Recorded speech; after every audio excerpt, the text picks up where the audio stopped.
Hey guys, Matt from Exploration Outfitters. It's Tech Tuesday, and for our first episode, we're going to cover one of the topics that we spend a lot of time walking customers through or owners through on, via phone and FaceTime, and that is what to do if the batteries in your trailer die. So that can happen in a couple of different ways. One of them being that you were out on a long trip and didn't charge, either via the vehicle or solar or any of those methods. And so your batteries have gone completely flat and turned the system off, turned everything off in the trailer. The other time we see that really commonly is for a lot of you who live in areas where, like, throughout the winter, your trailer gets put up and is in storage, and then something happens to the electrical outlet, or you're not able to plug it in and get back out for spring, get ready for camping season, and the trailer's dead. So the trailers with the battery management system have a built-in safety protocol, basically, that won't allow the batteries to get completely drained. And when they get below a certain percentage level, it will shut the system off and won't accept a charge from the wall. So you get, to the trailer, you plug it into the wall, nothing comes on. And the reason for that is that internal mechanism has basically stopped it from accepting a charge. And in order to wake the system back up, you have to access the batteries in the trailer, hook a charger or a jump pack or something like that up, and then it will wake the system up. You're able to plug it back into the wall, to the shore power, and it will start charging and everything else. So we're going to cover, how to do that on an X1 in this video. It's really similar for the X2. There are a few differences in layout based on the year model of the trailer or the options that are equipped on your trailer, but everything in reality is really similar. So we're going to get to it. The tools that you'll need, it's pretty straightforward, pretty simple. First thing is an Allen wrench or a set of Allen wrenches. You'll want a 3mm and a 4mm, and then you'll want some type of battery charger. Now you can use, like, this is just a small battery tender that you would use like on a lawnmower or something like that to keep a battery topped up. Or you can use even some of the little portable jump packs, or if you had to, you can use even jumper cables off of a vehicle. That's really the extent of the tools. Now, if you have, if your trailer is one of the older trailers that still requires the use of a transformer, like the box that you plug into the wall and then plug into the trailer, you'll want that. Or you'll also want like an extension cord if you're a newer trailer that's 110 volt.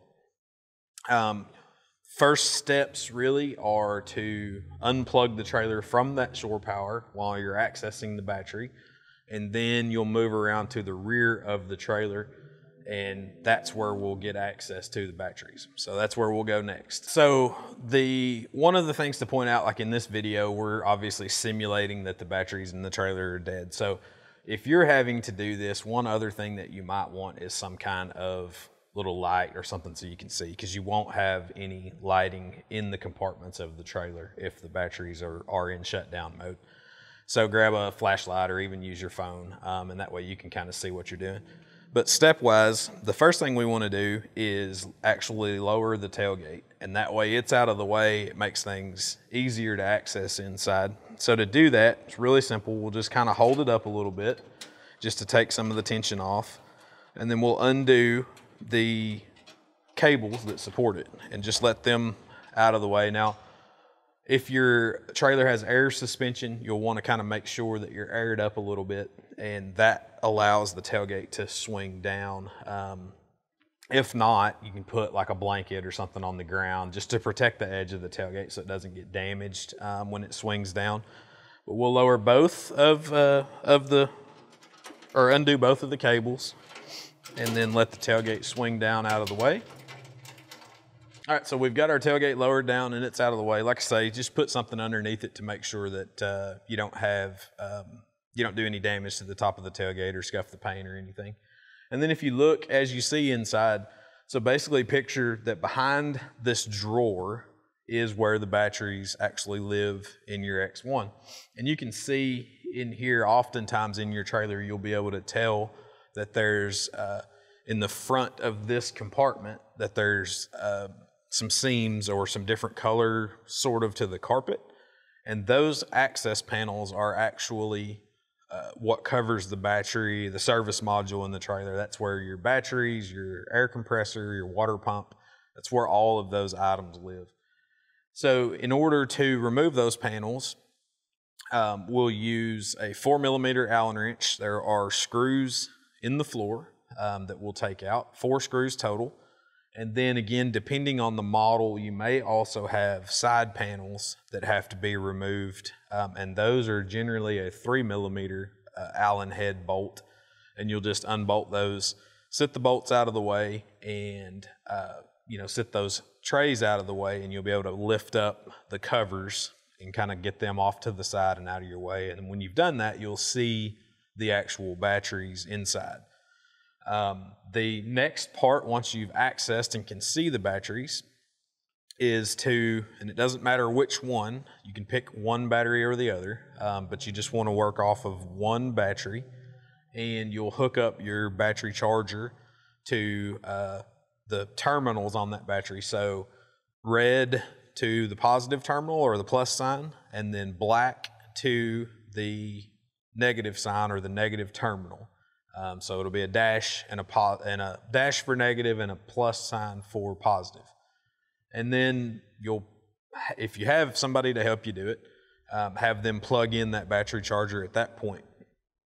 Now it may take, depending on the charger, it may take a second or two for it to actually register. But you should hear a beep at some point, and that beep will be coming from the battery management system, actually the controller that'll be by your switch panel, or from the red arc screen, depending on the trailer. And so once you've heard that beep, the next thing that you can do is actually then get out of the back of the trailer, so leaving the battery charger hooked up, and go over to your shore power connection under the driver fender and plug that back in. So you're now plugged into the wall as well. And you should be receiving charge from the wall. The last part of it that you'll have to do is verifying usually the time and date. So you'll set the time and date on the red arc, and then also verifying the battery settings. So there are some differences across the model range for battery settings. Older trailers, really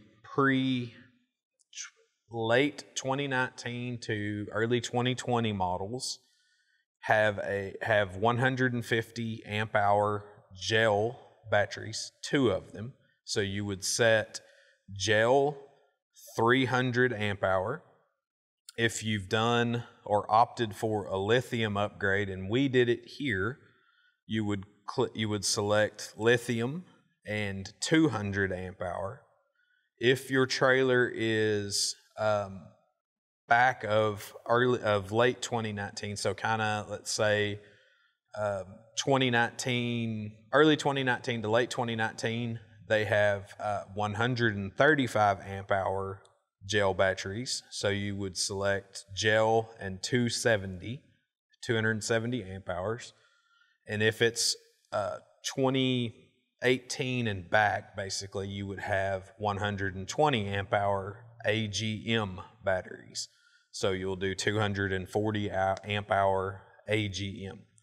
The easy way to kind of figure what batteries you have without having to take the batteries out and look at them is if they are blue with a black top, they are gel and 150 amp hour. If they are red or maroon with a black top, they'll be 135 amp hours.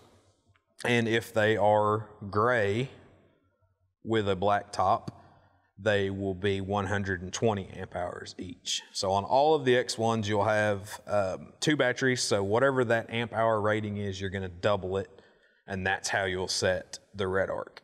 And then once you've confirmed those settings, everything else will auto-calculate. Now, once it's been drained down and locked down, and you've plugged it back into shore power, it may take sometimes up to 24, 36 hours for it to completely calculate your state of charge. So don't panic if you see just question marks where you're used to seeing a battery percentage, because it takes some time for that to calculate. Sometimes it pops back up in 2 hours, just depends on how drained the batteries are and how long it takes to recharge. But if it's after 36 to 48 hours and it still hasn't calculated, then give us a shout and we can walk you through some additional steps. But generally it's done by that time. The only other thing to point out is for shore power, if you don't see that charge coming in, there is a circuit breaker in the nearest your switch panel, and you want to make sure that that circuit breaker is on, because it actually controls your charge inputs. We feel like this video should help answer those questions, and it's a lot easier for you to be able to see it than it is to have to call and have us walk you through it on the phone. Obviously, if you need more information or you're not comfortable, you got questions, you can give us a call anytime, shoot us an email, and we're happy to walk you through it. But hopefully y'all find some use out of this, and we're going to continue this, with a lot of different technical videos on how your trailer works and how to troubleshoot things and all of that. So thanks for tuning in. Let us know if you have any questions, and enjoy your trailers.